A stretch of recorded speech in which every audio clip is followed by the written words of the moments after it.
بادشاہ بہت عیاش اور حسن پرست تھا۔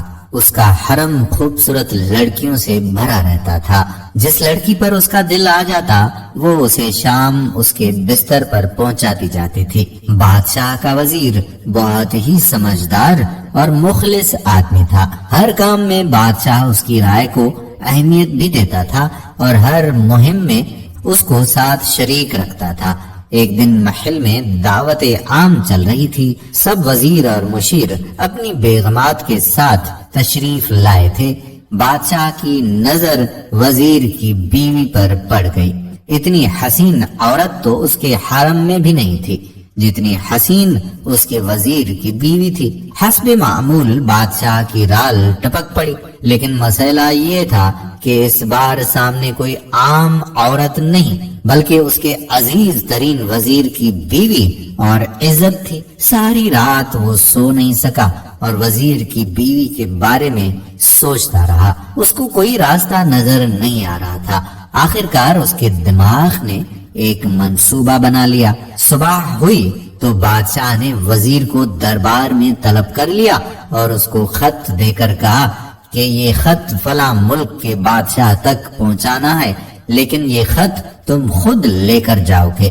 اتنے خفیہ خط کے لیے تمہارے علاوہ میں کسی اور پر بھروسہ کر ہی نہیں سکتا۔ وزیر نے ہمیشہ کی طرح بادشاہ سے کہا کہ حکم کی تعمیل ہوگی، آپ کا خط میں خود بحفاظت پہنچا کراؤں گا۔ اگلی صبح وہ سو کر اٹھا اور اپنی بیوی سے مل کر ایک لمبے سفر پر روانہ ہو گیا۔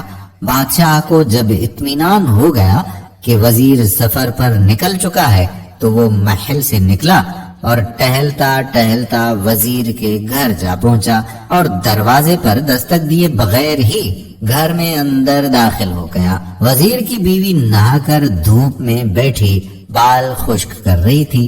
بادشاہ سلامت کو اچانک دیکھ کر حیران ہوئی اور اٹھ کر بادشاہ کا استقبال کیا اور کہنے لگی کہ حضور کا اقبال بلند ہو، آج ہم غریبوں کے گھر میں کیسے تشریف لے آئے؟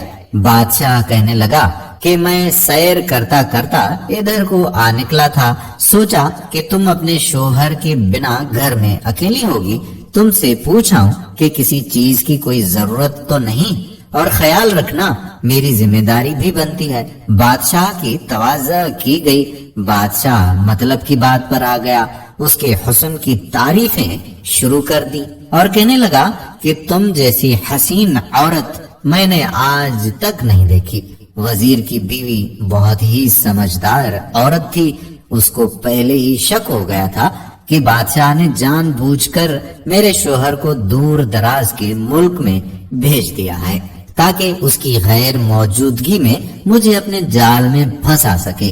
وہ کہنے لگی، حضور، شیر جنگل کا بادشاہ ہوتا ہے، اس کو زیب نہیں دیتا کہ وہ مردار کھائے اور گندگی میں منہ مارے۔ جب حکمران خود لٹیرے بن جائیں تو عوام انصاف لینے کس کے پاس جائیں؟ جھوٹے برتن میں منہ مارنا بادشاہ سلامت کی شان کے خلاف ہے۔ وزیر کی بیوی کے منہ سے ایسی دانشمندانہ باتیں سن کر بادشاہ کو اپنی حرکت پر شدید افسوس ہوا۔ وہ اٹھا اور باہر نکل گیا۔ دوسری طرف وزیر جب تھوڑا آگے گیا تو اس کو یاد آیا کہ بادشاہ کا خط تو وہ گھر کے تکیے کے نیچے ہی بھول آیا ہے۔ اس نے گھوڑا واپس موڑا اور خط لینے اپنے گھر روانہ ہوا۔ اپنے گھر پہنچے تو تکیے کے نیچے خط نکالتے وقت اس کی نظر پلنگ کے نیچے پڑی، بادشاہ کے نال یعنی چپل پر پڑی جو وہ جلدی میں بھول گیا تھا۔ فیروز کا سر چکرا کر رہ گیا اور وہ سمجھ گیا کہ بادشاہ نے اس کو سفر پر اس لیے بھیجا تاکہ وہ اپنا مطلب پورا کر سکے۔ فیروز کسی کو کچھ بتائے بغیر چپ چاپ گھر سے نکل گیا۔ خط لے کر وہ چل پڑا اور کام ختم کرنے کے بعد بادشاہ کے پاس واپس آیا تو بادشاہ نے انعام کے طور پر اسے 100 دینار دیے۔ فیروز دینار لے کر بازار گیا اور عورتوں کے استعمال کے کچھ کپڑے خرید لیے۔ پھر وہ گھر پہنچ کر بیوی کو سلام کرنے لگا اور کہا کہ چلو آپ کے ماں باپ کے گھر چلتے ہیں۔